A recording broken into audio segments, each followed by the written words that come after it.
Hello guys. तो आज हम लोग बैंक रेट के बारे में जानकारी लेंगे। ठीक है कि what do you mean by bank rate, कि बैंक दर क्या होता है और ये दर जो होता है उसके दर के तहत क्या करती है, जो आरबीआई मनी के सप्लाई को कंट्रोल करती है। क्या करती है? मनी की आपूर्ति या धन की आपूर्ति को नियंत्रण करने का काम जो है वो करती है आरबीआई। कौन? Reserve bank of India.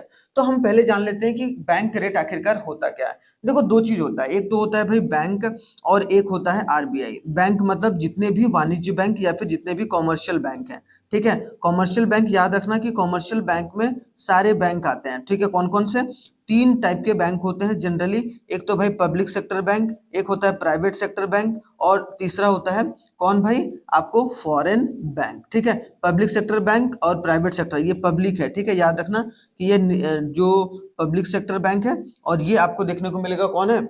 जो आपको प्राइवेट सेक्टर बैंक। तो private sector bank, public sector bank और जो एक तरीके से फॉरेन फॉरेन बैंक है, वो तीनों को मिलाकर एक तरीके से क्या बनता है आपको देखने को मिलेगा? क्या है भाई? वो वाणिज्य बैंक। तो क्या होता है बैंक दर, ये समझना कि आरबीआई क्या करती है? लोन देती है। किसको देती है भाई? लोन देती है। जिस दर पर लोन देगी, मतलब वैसा दर जिस दर पर लोन देगी। किसको लोन देगी? किसको भाई? आरबीआई लोन देती है किसको? किसको? कॉमर्शियल बैंक को। किसको? कॉमर्शियल बैंक को, वाणिज्य बैंक को लोन देती है। जिस दर पर दो लोन देती है तो फिर ये रेट ऑफ इंटरेस्ट भरेगा।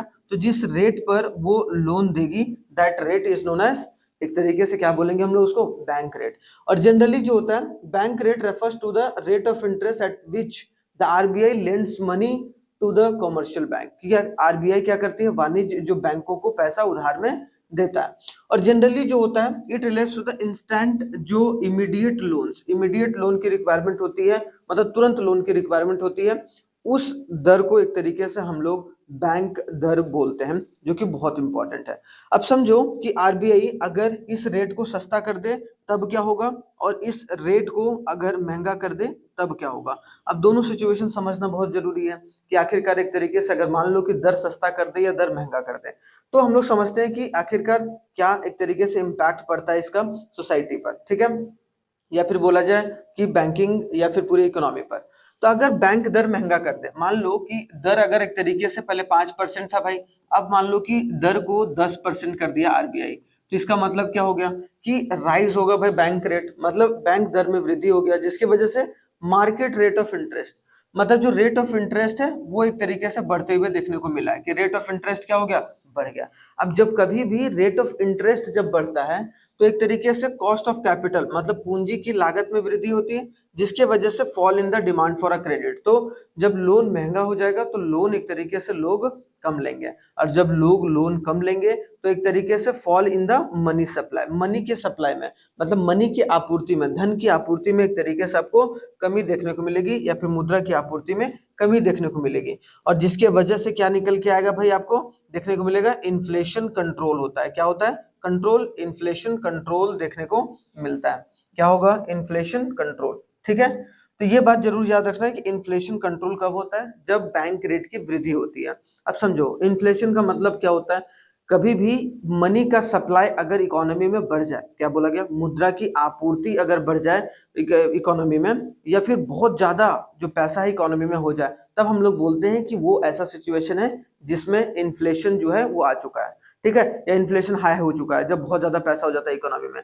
वैसे जनरल टर्म्स में अगर देखा जाए, मुद्रास्फीति या फिर जो इन्फ्लेशन होता है वो वैसी स्थिति होती है जब किसी भी चीज का जो प्राइस है वो बहुत ज्यादा हो जाए। जनरल केस में हम लोग तो ये जानते हैं।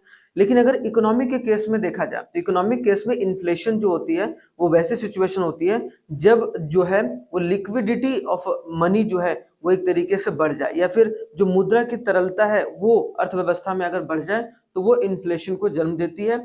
और इन्फ्लेशन जो होता है वो कभी भी इकोनॉमी के लिए अच्छा होता नहीं है।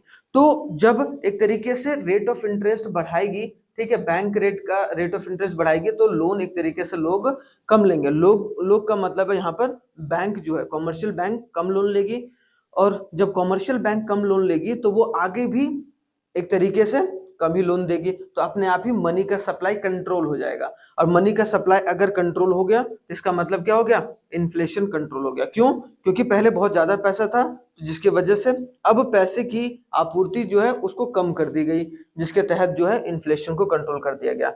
दूसरा जो केस होता है वो होता है कि fall in the bank rate. अगर मान लो कि बैंक रेट में जो है वो कमी कर दे, ठीक है, आरबीआई क्या कर दे, बैंक रेट में कमी कर दे।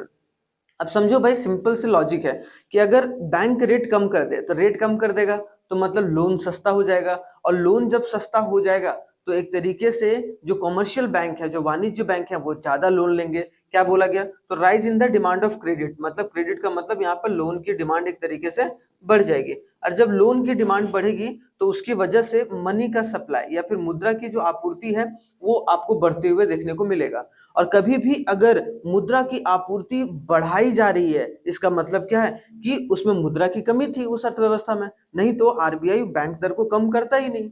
कम किया, इस वजह से कम किया ताकि जो है पैसे जो है इकोनॉमी में ज्यादा जाए, ताकि जो कॉमर्शियल बैंक है वो लोन ज्यादा ले पाए, ठीक है, किससे, एक तरीके से आरबीआई से, और वो एक तरीके से फर्दर सप्लाई कर पाए अच्छे तरीके से। तो आई होप सो आपको समझ में आ गया कि डिफ्लेशन जो है वो कंट्रोल होता है, अपस्फीति जो है वो कंट्रोल होता है। अपस्फीति ऐसी सिचुएशन होती है, याद रखना, कि डिफ्लेशन एक ऐसी सिचुएशन होती है जहां पर एक तरीके से पैसे की कमी हो गई है इकोनॉमी में। तो अगर पैसे की कमी हो गई है, मतलब तरलता की कमी हो गई, या फिर लिक्विडिटी या फिर फ्लो ऑफ मनी की कमी हो गई इकोनॉमी में, तो उसको बढ़ाने के लिए एक तरीके से बैंक दर या फिर दरें जो है वो कम की जाती हैं, ताकि जो बैंक है वो ज्यादा ज्यादा लोन लेके लोगों में लोन बांट सके। तो आई होप सो आपको बहुत अच्छा लगा होगा और ये चीज आपको समझ में आ गई होगी। ठीक है, चलिए आगे बढ़ते हैं भाई। नेक्स्ट